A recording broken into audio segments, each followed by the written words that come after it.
Hello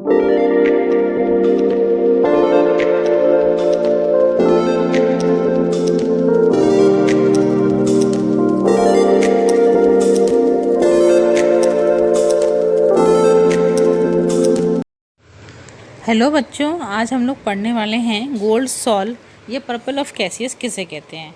तो gold solve होता क्या है बेटा, आप लोगों ने कोलाइडल सॉल्यूशन बनाने की जो विधियाँ पढ़ी थी उसके अंदर आपकी होती कंडेंसेशन प्रोसेस है ना, यानी कि कंडेंसेशन मेथड, संघनन विधियाँ, उसके अंदर आपने पढ़ा था केमिकल मेथड्स के अंदर ही एक पार्ट होता है आपका रिडक्शन, क्योंकि आपका डिकम्पोजिशन, रिडक्शन, ऑक्सीडेशन, ये सब चीज़ें या हाइड्रोलिसिस, ये सब चीज़ें क्या होती हैं, ये सब चीज़ें आपकी केमिकली होती हैं, तो इसलिए इनको हम रासायनिक विधियों में रखते हैं।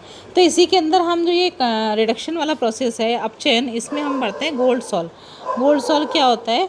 तो बच्चों इसमें जो है आप किसी भी धातु के साथ में ये रिएक्शन कर सकते हो जिसका आपको सॉल्यूशन बनाना हो, लेकिन क्योंकि हम यहाँ पर गोल्ड सॉल्व लेकर के चल रहे हैं इसलिए हम यहाँ पर गोल्ड वाली आपकी जो है मेटल का यूज़ कर रहे हैं। ठीक है, तो गोल्ड सॉल्व किस तरीके से बनाते हैं बच्चों, देखिए गोल्ड के साल्ट को आप उचित ऐसे अपचायक के साथ में रिएक्शन कराएंगे जिससे कि इसका रिडक्शन हो जाए और हमें इसका सॉल्यूशन प्राप्त हो जाए, तो उसको बोलते हैं हम गोल्ड सॉल्व। अब परफेक्ट अपचायक का मतलब क्या होता है, उचित का मतलब क्या होता है। देखिए बेटा, आपको पता है जैसे आप लोग कुछ थोड़ा बहुत कोई क्या नाम है डिश बनाते हो, तो उसमें क्या होता है, अगर सही से इंग्रेडिएंट्स नहीं मिले, कुछ आप जैसे कुछ ऐसी चीज़ें होती है जैसे छोले हो गए, राजमा हो गए, इसमें थोड़े से अगर आप थोड़ी सी अदरक, थोड़ा सा खड़ा मसाला डालते हो तो उसमें स्पेशल आपकी महक आने लगती है, अक्सर थोड़ा सा भून देते हो आप, तो होता है ना। तो उसी तरीके से आपका ये है कि अगर कुछ स्पेशल इंग्रेडिएंट आप यूज़ करते हो, करेक्टली उसको यूज़ करोगे तभी वो चीज़ परफॉर्म होती है, अदरवाइज़ तो नॉर्मल टेस्ट ही उसमें आता है।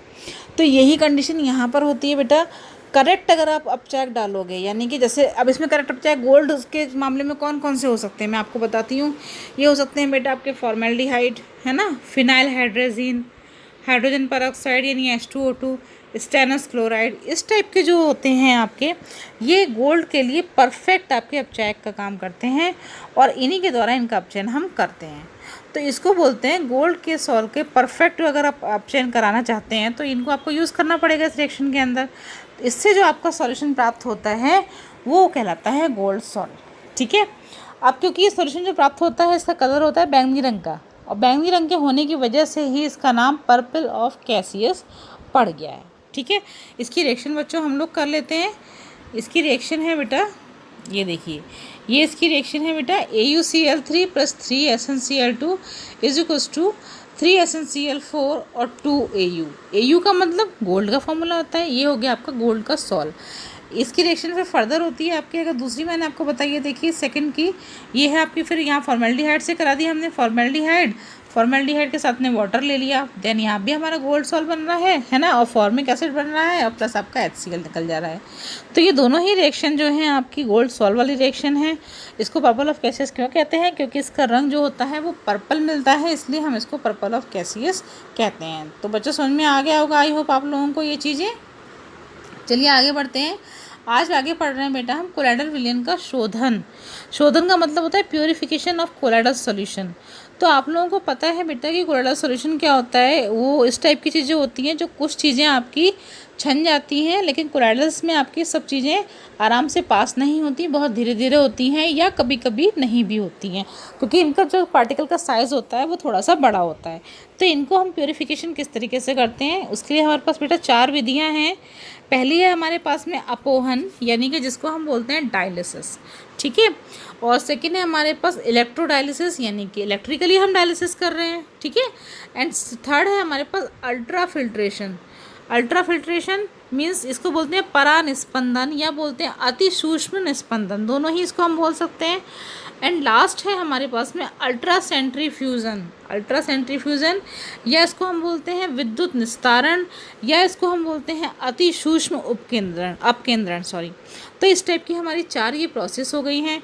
इसको हम अब समझ लेते हैं ये होती क्या है। देखिए कोलाइडल विलयन का शोधन का मतलब होता है अलग अलग मेथड्स होते हैं जिसमें हम क्या करते हैं, कोलाइडल सॉल्यूशन को इलेक्ट्रोलाइट या और दूसरी जो इनमें इम्प्योरिटीज़ होती हैं उनको प्योर करने के लिए उनको हम कुछ प्योरीफिकेशन का काम करते हैं। जैसे आपने वाटर प्योरीफिकेशन तो पढ़ा होगा बच्चों, लेकिन वाटर हमारा कोलोइडल सॉल्यूशन नहीं होता। मैं आपको एज ए प्योरीफिकेशन की बात बता रही हूँ कि वाटर प्योरीफिकेशन में क्या होता है। वाटर में अगर आपके गंदगी थोड़ी सी आ रही है, उसको हम प्योरीफायर के ज़रिए प्योर करके तब पीते हैं, तो उससे क्या होता है, हमारी बॉडी के अंदर छना हुआ वाटर जाता है, जिससे कि हमारी बॉडी को एक्स्ट्रा एफर्ट नहीं करने पड़ते, हमारी बॉडी में से इम्प्योरिटीज़ जो वाटर की हैं वो पहले ही निकल जाती हैं।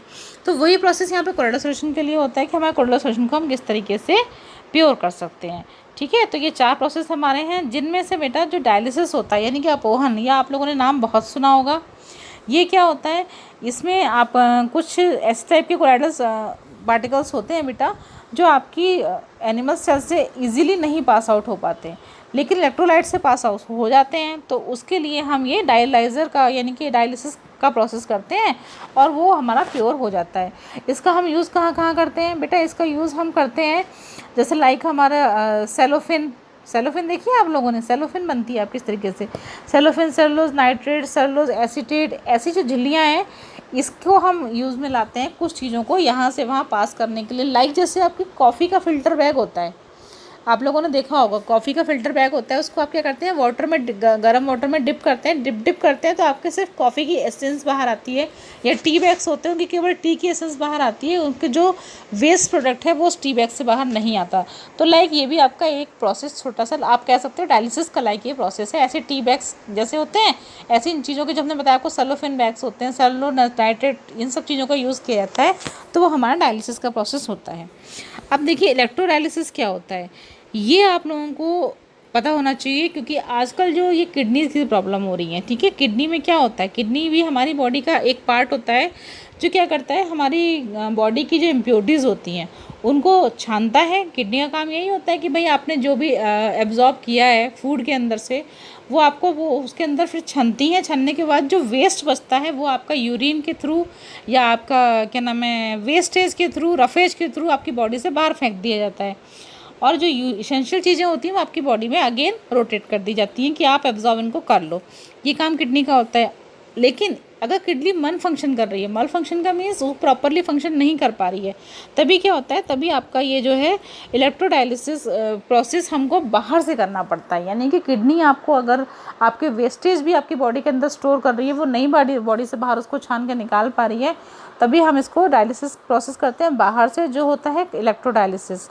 तो इसके थ्रू हम क्या करते हैं बेटा, ये आपके जो ब्लड होता है, ब्लड के अंदर आपका यूरिया बढ़ता चला जाता है। क्यों, और यूरिया क्या होता है, देखिए यूरिया को हम लाइक यूरिन और लाइक रफेज के थ्रू आप बॉडी से पास आउट करते हो। लेकिन अगर किडनी प्रॉपरली वर्क नहीं कर रही तो यूरिया आपकी बॉडी में स्टोर होना शुरू हो जाता है, और क्रेटिनिन आपकी बॉडी में एक चीज़ होती है जो बढ़ने लगती है। तो उसको कम करने के लिए विषैली जो पाइनस चीज़ें होती हैं, पाइनस इम्प्योरिटीज़ होती हैं, क्योंकि भोजन में बहुत सी चीज़ें ऐसी होती हैं जो आपकी बॉडी के लिए अच्छी नहीं होती हैं, जिनको हम वॉश आउट करते हैं, अपनी बॉडी से बाहर फेंक देते हैं। तो वो चीज़ें अगर आपकी बॉडी में मिली रहेंगी तो वो आपके लिए हानिकारक है। तो उसके लिए फिर अगर किडनी प्रॉपर फंक्शन नहीं करती तो हम ये इलेक्ट्रोडायलिसिस यानी कि इलेक्ट्रिसिटी से यूज़ करने वाला डायलिसिस प्रोसेस यूज़ करते हैं, और आपका जो ब्लड है वो प्योर छनने के बाद दोबारा से आपकी बॉडी के अंदर डाल दिया जाता है, और इसको ही हम इलेक्ट्रोडायलिसिस बोलते हैं। ठीक है बच्चों, तीसरे पे आते हैं। तीसरा है परानिस्पंदन या अल्ट्रा फिल्ट्रेशन। अल्ट्रा फिल्ट्रेशन में क्या होता है बेटा, ये आप इस तरीके से देखिए, जैसे कि आपका कुछ चीज़ें होती हैं, फ़िल्टर पेपर जैसे आप यूज़ कर रहे हो, ठीक है, तो फ़िल्टर पेपर क्या करता है, चीज़ों को छानने के काम में आता है। अब छानने में क्या होता है, कुछ चीज़ें तो पास हो जाती हैं, और कुछ चीज़ें जिनके पार्टिकल्स थोड़े बड़े होते हैं वो आपकी पास नहीं होती हैं। तो इस तरीके का प्रोसेस आपका अल्ट्रा फिल्ट्रेशन कहलाता है। और ये आपका इसके यूज़ कहाँ पे किया जाता है, ये बेटा आपका ऑर्गेनिक सॉल्वेंट जैसे अल्कोहल में अगर कोलोइडल सॉल्यूशन बना हुआ है, इस तरीके की चीज़ों को सक्शन पंप के जरिए, सक्शन पंप का मतलब आप एक तरीके से सिरिंज से जैसे इंजेक्शन खींचते हो तो वो निकल के आता है ना बाहर इंजेक्शन का सारा पार्टिकल, वही है यहाँ पर आपका कि आप प्रेशर से खींच रहे हो किसी चीज़ को। अगर प्रेशर से आप उसको सक करेंगे, खींचेंगे अपनी तरफ को, तो इसको खींचने की जो प्रोसेस होती है उसके ज़रिए हम इसको बड़ा करके उसके बाद में इसका अपनी तरफ खींच के इसमें से जितना पार्टिकल हमको चाहिए उसमें से निकाल सकते हैं। तो ये हमारा अल्ट्रा फिल्ट्रेशन यानी कि फ़िल्टर यूज़ करके किसी भी चीज़ को हम बहुत ही आसानी से अलग करते हैं, लेकिन उसमें से कुछ ही पार्टिकल्स अलग होंगे, जो बड़े होंगे वो नहीं छनते हैं, इसीलिए हम इस प्रोसेस को करते हैं। ठीक है, लास्ट है आपका अल्ट्रा कॉन्फ़िगरेशन यानी कि विद्युत निस्तारण। किस तरीके से होता है बेटा, इसमें वो वाले कोलाइडल सॉल्यूशन के पार्टिकल्स होते हैं जो कि जिगजैग मोशन में मूवमेंट करते रहते हैं, जिगजैग मोशन में मूवमेंट करते हैं, जिसको हम क्या बोलते हैं, इसको हम बोलते हैं ब्राउनियन मूवमेंट। ठीक है, अब ये मूवमेंट करने के कारण क्या होता है, नीचे तो ये बैठते नहीं हैं, नीचे बैठने की वजह से ये क्या होता है, इसको हम जब यूज़ करते हैं, इस वाली प्रोसेस को यूज़ करते हैं, तो ये बहुत तेज़ी से फिर ये वाले जो मॉलिक्यूल्स होते हैं वो नीचे जम जाते हैं, यानी कि जो आपको बड़े बड़े मॉलिक्यूल्स है कोलाइडल सॉल्यूशन के वो नीचे बैठ जाएंगे और ऊपर आपका केवल पतला वाला लिक्विड बचता है, यानी कि इसके थ्रू हम मॉलिक्यूल्स को अलग अलग कर सकते हैं। लाइक जैसे आपका जो ब्लड होता है उसको अगर हम सेंट्रीफ्यूज़ करते हैं, उसकी टेस्टिंग से पहले उसको सेंट्रीफ्यूज़ किया जाता है, सेंट्रीफ्यूज़ करने के बाद उसको यूज़ करते हैं टेस्टिंग के लिए, तो उसमें क्या होगा, जितने आपके आरबीसीज, जितनी आपकी इम्प्योरिटीज़ थी वो सारी नीचे अलग हो जाती हैं और प्लाज्मा आपकी उसमें बिल्कुल अलग दिखाई देता है। प्लाज्मा अलग टेस्ट ट्यूब में देखने का मतलब होता है कि वो बिल्कुल अलग, नीचे रेड पार्टिकल, ऊपर आपका प्लाज्मा पानी जैसा अलग दिखता है, लाइट येलो कलर का होता है। तो इस तरीके से आपके ये वाले प्रोसेस हो गए कंप्लीट बेटा। आज कोलाइडल सॉल्यूशन का शोधन हम लोगों ने आज पढ़ लिया, बाकी नेक्स्ट टाइम पे पढ़ेंगे। तो लगे रहो, मेहनत करे रहो बच्चों, है ना, मेहनत से ही सफलता हासिल होती है। तो आज के लिए इतना ही, पढ़ाते हैं इन द नेक्स्ट वीडियो, मिलते हैं। Okay, till then take care, bye bye.